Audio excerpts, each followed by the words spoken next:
Un terrible accident qui tient à si peu selon les premiers éléments. Une collision avec des oiseaux est la cause du mauvais atterrissage d'un avion de la compagnie Jeju Air en Corée du Sud.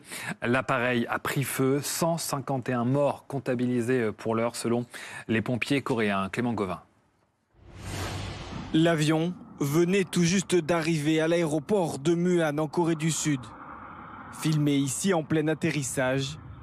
Mais au moment de toucher terre, l'appareil rase le sol mais ne s'arrête pas et heurte de plein fouet un mur avant de se transformer en boule de feu.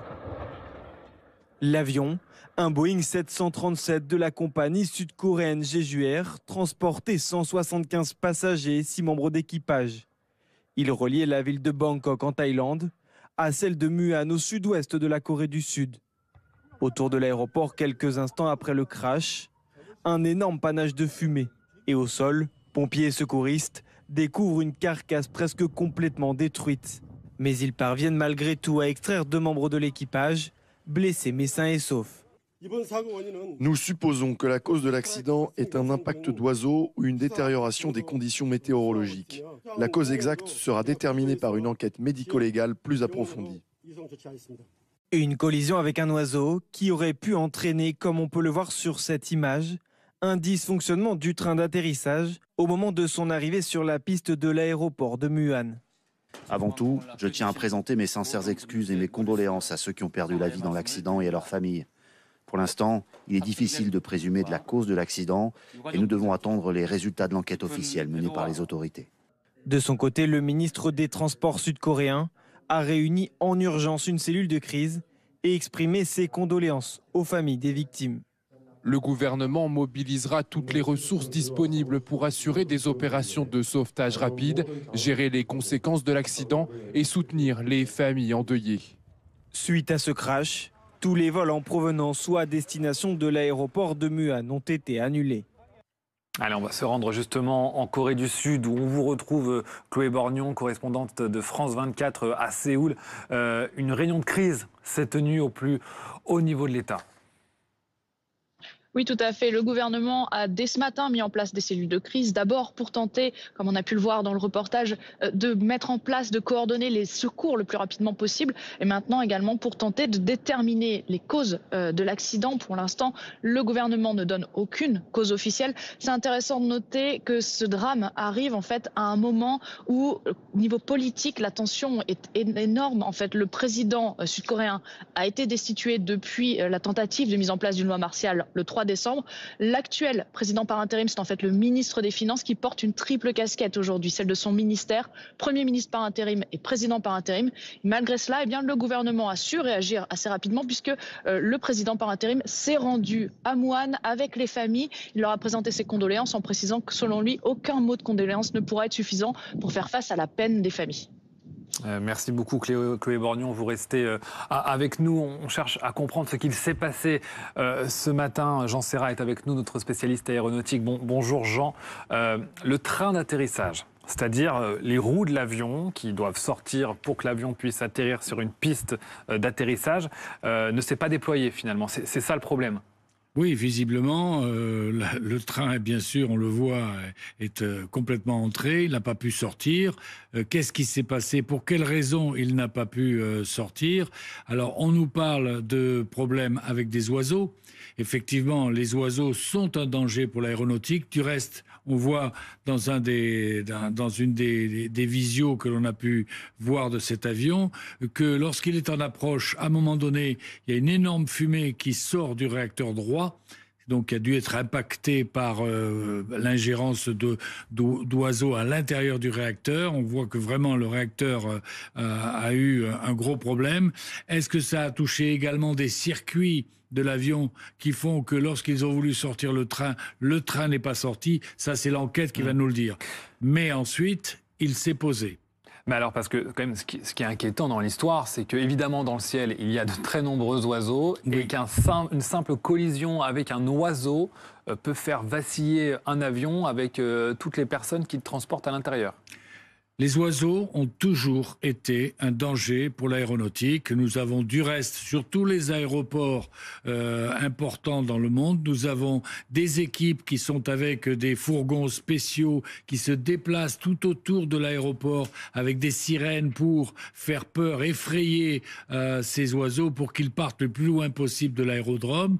Bien entendu, ces oiseaux, en fonction en plus de leur masse, sont des dangers. Pourquoi ? Parce qu'un avion qui arrive pour se poser ou un avion qui décolle est à plus de 200 km/h. Il est souvent aux alentours de 240, 250 km/h. Vous imaginez bien qu'un oiseau qui fait, mettons, 3 kilos et qu'il y en ait une cinquantaine ou une centaine devant vous, que vous percutez à 250 km/h, ça a des impacts extrêmement importants sur l'avion, sur les gouvernes, sur le pare-brise, sur les moteurs qui peuvent ingérer et exploser. C'est vraiment un danger très important. Alors Chloé, il s'agit d'une grande compagnie aérienne en Corée du Sud. C'est d'ailleurs son premier accident mortel et ça suscite une très forte, une très vive émotion dans le pays. Oui, tout à fait. En fait, en Corée du Sud, on est passé d'abord de la stupeur, maintenant à plutôt l'émoi, au fur et à mesure des heures et de ce bilan humain qui ne cesse d'augmenter depuis ce matin. Il faut savoir que, effectivement, ce sera de toute façon une des plus importantes catastrophes aériennes pour la Corée du Sud. Certains journalistes sud-coréens sont avec les familles à Muan au niveau de l'aéroport et ils ont témoigné de scènes de tristesse absolue de la part des familles, notamment lorsque très récemment les pompiers ont affirmé, les équipes de secours sur place ont affirmé qu'il y avait, selon eux, peu de chances de trouver encore des survivants, à part les 2 personnes qui ont été sauvées au moment du crash. Ils ont indiqué que selon eux, la plupart des autres passagers doivent être présumés décédés. Merci beaucoup Chloé Borgnon pour toutes ces informations donc sur place, l'émotion en Corée du Sud qui saisit tout le pays évidemment. Jean, se pose aussi la question d'un obstacle que l'on semble voir sur les images au moment de l'atterrissage justement. Effectivement, nous avons regardé plusieurs fois l'atterrissage de l'avion. Le commandant de bord fait très bien son pilotage parce que il arrive à faire un arrondi, à se poser de manière à ce que le nez de l'avion reste bien en l'air. Donc on voit les réacteurs qui frottent au sol, au centre de la piste, ainsi que l'arrière de l'avion. Il arrive à maintenir le nez de l'avion en l'air le plus longtemps possible. Il reste bien sur l'axe de piste pendant toute la longueur de la piste. Puis il sort de la piste et là, quelques 200-300 mètres plus loin, il y a une rampe sur laquelle il y a des éclairages. Ces éclairages qui permettent la nuit de voir un grand trait lumineux disant c'est le bout de la piste qui est là-bas. Et ces éclairages, visiblement sur ce que l'on a vu sur les enregistrements, ils sont montés sur un socle en béton. Donc à ce moment-là, lorsque le nez, parce qu'il a ralenti, le nez commence à piquer vers le bas, c'est à ce moment-là qu'il heurte cette barrière en béton. Et là, cette barrière en béton arrache tout le dessous de l'avion jusqu'aux ailes où se trouvent les réservoirs et c'est l'explosion d'un seul coup. Tout l'avion explose littéralement. Donc les gens sont morts pratiquement sur le coup. C'est-à-dire que sans cet obstacle, quand bien même le train d'atterrissage n'est pas sorti, quand bien même le pilote en avait conscience qu'il y avait un problème technique, il pouvait quand même espérer pouvoir arriver au bout sans trop d'encombre, en tout cas sans un bilan tel qu'il est aujourd'hui. Tout à fait. S'il est sur une zone où il n'y a rien, qu'un champ tout plat qui continue pendant des centaines et des centaines de mètres, l'avion, le nez va se poser au sol, ça va encore ralentir de plus en plus l'avion jusqu'à ce que l'avion s'arrête. Et là, le PNC, c'est-à-dire les hôtesses et stewards, personnel navigants complémentaires de bord, vont tout de suite déclencher l'évacuation de secours avec gonfler les toboggans et faire partir les passagers le plus rapidement possible. Bien sûr, tant que l'avion n'a pas pris feu. Ouais. Mais même si l'avion prend feu, par exemple, sur l'arrière, on va faire évacuer tous les passagers par l'avant le plus rapidement possible. Donc, mais là, en l'occurrence, il n'y a pas eu la possibilité pour le personnel de procéder à ces évacuations. Ah non, parce que là, on voit vraiment, l'avion arrive sur cette rampe et c'est à ce moment-là que, littéralement, il explose. On voit des flammes gigantesques. L'avion explose sur pratiquement toute l'avion complet. 2 rescapés pour autant, selon le bilan qui reste provisoire. Ce sont 2 membres de l'équipage. C'est dû à quoi? Leur positionnement dans l'avion, peut-être des meilleurs réflexes? C'est toujours la chance et la malchance. Ils étaient au bon endroit, attachés comme il fallait. Le seul endroit qui est resté à peu près pas dangereux au point de perdre la vie. Et alors juste un dernier mot, parce que la question se pose forcément. C'est une grande compagnie en Corée du Sud, c'est une grande compagnie low cost. Est-ce qu'il y a une différence dans ce cas-là entre les compagnies classiques et les compagnies low cost en termes de sécurité, de savoir-faire peut-être lorsqu'il y a un incident comme ça? Non.